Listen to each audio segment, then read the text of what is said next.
come link with your boy, come late. Come and blow some trees with your boy, let's link. We can watch a flick if your boy come late. We can joyride and explore late. Baby, come link with your boy, come late. Come and blow some trees with your boy, let's link. We can watch a flick if your boy come late. We can joyride and explore. You're now tuned into Linked Up with Lux. Yo, what's going on? It's your boy Lux. Today's episode is called Tired of Fake Love. Now, I know I can't be the only one that is tired. This is exhausting, you know? All of this fake love out here, it's real crazy. You feel me? You know, initial stages, talking to somebody, getting to know them, all of the energy that we put into that, the texting, the talking on the phone, you know, all of that stuff. It all starts good in the beginning, as it always does. Everything is always fine in the beginning, you know. You meet someone, you're attracted to them, the vibes are there, you guys got the conversation going, and you're just like, man, like, I think I actually found my person. You know, you might actually go and do things that you always wanted to do if you had your person, you know, whether that's going to try that new restaurant, whether that's going to the arcade, whether that's just going to little events together. You finally found someone that makes you happy and their presence brings you joy. Now, why is it, though, that everything starts so fantastic and then towards the end, people always show their true colors? Always in those initial stages, you know, we always communicate, you know, how did we get to this point? Why were we single? What are we looking for? Things that we like in our partner and things that we don't like, you know, the non-negotiables and things of that nature, you know, and everybody is always on the same page, like, oh yeah, I totally understand, or wow, your ex is crazy, I can't believe they did that. You even get like, wow, I can't even believe a person like yourself is single, they fumbled, they missed out, and all of that good stuff, you know. Oh, I would never treat you like that. But that always turns out to be a lie, because usually the people that do say that be the people that do you the worst in the end. But it is what it is. Life goes on, you know, and it's really crazy though when you do build that connection with someone on that deeper level, and then 6 months down the line, you start to see a whole different side of this person that you never thought that you would see. And that is very shocking. It's hurtful. It's more shocking than anything, but it's kind of just like like a confused, you know, especially if they start moving in a particular way that literally is kind of similar to what you told them about in the beginning of what you've been through. And sometimes they show you this whole different side. It's like they have a mask on, right? They have a mask with a big smiley face, and that smiley face just brings you so much joy. And then all of a sudden, the snap of a finger, they take that mask off, and boom, it's a freaking mean face. It's like a devil face, if you will. And you just don't know where it came from, and you really don't know how to go about it. And that's life, you know. I mean, throughout that duration, so many things could have happened. There's so many different variables, you know. Things could have changed. You know, maybe you did something, you know, maybe someone else did something to them and they're taking it out on you. Maybe they are just simply pursuing somebody else, but you can always tell when your person is drifting away. And that feeling is horrible.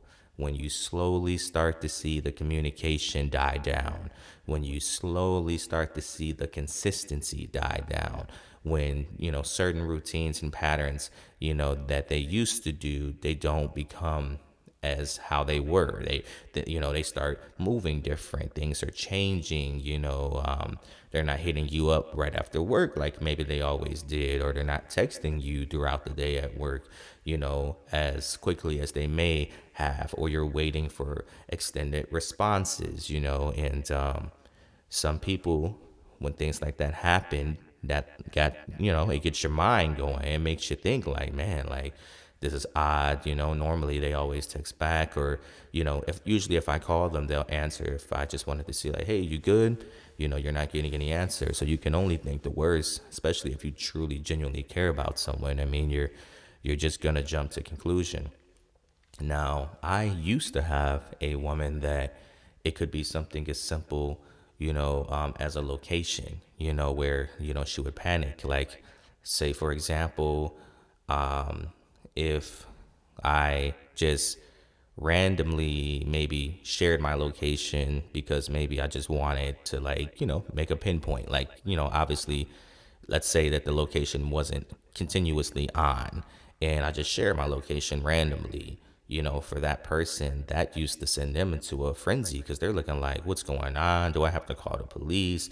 Do I have to, send someone for you? You didn't send a text, like, and like explaining what's going on and things like that. And, that actually meant that she cared, opposed to, someone who doesn't care. They could care less, or if they do have your location and, you seem to be somewhere weird and, they try to call and, you don't answer. It's like they're panicking because they're like, what the heck is going on? But, I bring that up to just pretty much emphasize, like, when someone cares, they care a lot. And when they don't care, you will start to see the shift in the energy, or, and you will start to see certain things, that used to be how they were, change or disappear. They're not checking in on you anymore. They don't really care about what you have going on. And, you would definitely, sense that shift. But, it's crazy out here when you pour your all into someone just for them to fade away. I'm tired of, starting over. I'm tired of doing the whole talking, stage with, the next person and the next person and the next person and the next person. It's getting old. And it's like at the end of the day, I think I'm done. I need to focus on my goals. I need to put myself into a better position. Although it would be nice to have my forever person, it's just not worth the constant headache, the constant risk that you put yourself through when you expose yourself to someone else, not just, physically in terms of, health wise, but more so just mentally. You're literally telling people your personal business, your secrets and things like that to get closer to them. Because again, if that's someone that you're trying to pursue, of course you're going to open up and, kind of give them a little bit of insight of your life just so they know who they're dealing with. It's nothing wrong with being transparent in those situations, but essentially it's really like, it's tiring, to do all of this stuff with a person, make all of these memories, take all of these pictures, take this vacation with them, and literally for it to just fade away. Now, starting over, nobody likes to start over. And your next person might be that person that you may be with for the rest of your life. But what if they're not? How many people do you truly have to go through before you find your forever person? And it's just, again, all of that effort that it takes to try to start over and, getting to know someone, building a trust for a person and, confiding in them and seeing how they react to certain things. It's very, very draining. And that's why, I'm tired of fake love, because most people, they'll sit there and tell you in your face, yeah, you're the one for me. I never had anyone like you before. I would never leave you. We're going to be together forever. And that turns out to be a lie every single time. Every single time, it's always a lie. They always say things that sound good. They always say things that, sound believable, right? And some people will even, lie to you with their actions. Because they always say, oh, actions speak louder than words. But these days, people are actors and actresses. It's nothing to pretend like you like someone. It's nothing to pretend like you actually care. It's nothing to pick up the phone and sit there and cake up on the phone for whatever your reasoning is, however it's beneficial to you. People are liars these days. So it's really unfortunate, to try to be in this dating society where everyone is just fake, especially when you look around, everything is kind of going off of like social media standards, and and it's like people are comparing themselves to fake situations. People are comparing themselves to skits. This is how I want my relationship to be. This is how I want this to be. I want my man to do this and this. I want my woman to do this and this. And it's like these expectations that you're setting, are crazy because I mean, you haven't even, like started at the surface and worked your way up. Like, how do you just meet someone and you're like, yeah, I want a woman to pay all of my bills and to take care of me and to do this and to do that and to buy me a car and to do this and to do that. And then it's like, bro, like, but what are you doing for this woman? Why do you think you deserve a woman that's just going to come into your life and literally financially just take care of you while you just still be on the same BS that you were on when you were single? Only difference is you're talking to somebody. Like, the whole point is to be exclusive and to lock in with this person.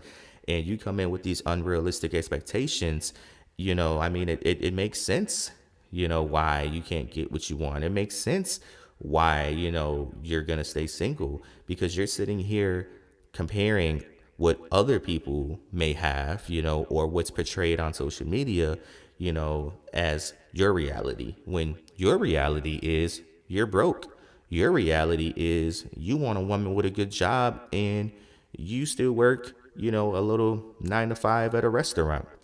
No shade, but how do you expect to get that when you are where you are, right? You want this and you want that, but you're not even qualified to receive it. And a lot of people, they don't want to work on themselves, but when it comes to their person, they expect them to be perfect. Now, nobody's perfect. So if you meet somebody who accepts you the way you are, regardless of where you are, because a lot of people, they have that mindset where it's like, hey, we're going to grow together, we're going to grind together, and we're going to make it out the mud together, and that's the type of person that I want personally in my life, someone who can see things for what it is. Like, hey, we're not where we want to be, but we're going to lock in and really make things happen. We're going to take things to the next level. I want a future with you. I want to grow. I want to build. We work with what we got. We work whatever jobs we have now, but we're going to go up to that next level together as a team, not based upon, oh, so-and-so social influencer, so-and-so posted this and said that we should be like this. And by this point, we focus on yourself and focus on your relationship, your partnership, whatever it is, and literally make it happen. Stop trying to compare yourself to other people. You're never going to get ahead that way. It's insane, but it's hard to even find that because people are in two different places and everybody has different expectations. But like I said, I'm tired of the fake love. I'm tired of starting over. I'm tired of investing into people who clearly can't keep it real, people who have like hidden agendas. It's just so difficult to find someone to genuinely love and care for, or people still have a lot of ties from their past and they don't want to let them go. When you jump into a new relationship, you should be able to release the things that you allegedly grew from, or moved on from. And a lot of people, they have issues letting that go. And that definitely conflicts a lot of relationships because there should be no reason why you're still in communication with your ex. There should be no reason why you're still sitting there, having ties to past partners. It just makes no sense. Oh, well, I was cool with their family. Oh, they like me. Oh, they invited me to this. They invited me to that. Like, move on with your life and focus on your future. Focus on your future. So, with all that being said, it's exhausting to have to start over again and again and again and again. But before we decide to get back out there and to try to start this process over again, let's take some time to acknowledge our worth and focus on ourselves. Let's better ourselves so we can be a better version of ourselves for our future partner. If you got goals and dreams and things you want to accomplish, I want you to lock in so hard. I want you to believe in yourself so bad. Who cares if nobody supports it? Who cares if nobody wants to be a part of it? You need to believe in yourself so bad. Better yourself. Rather that's mentally, health-wise, like diet-wise, whatever it is, you know what you need to do to better yourself. Because trying to please others will drain you. Trying to be someone's perfect match will drain you. Trying to be someone's forever person and trying to, prove yourself to them and, hey, pick me, will drain you. And you deserve someone who loves you for who you are, but most importantly, they will never let you go. They will never let you go, and they will always fight for you. As long as you are projecting the same mutual respect and commitment and faithfulness, everything should be okay. It's your boy Lux, and I'm out.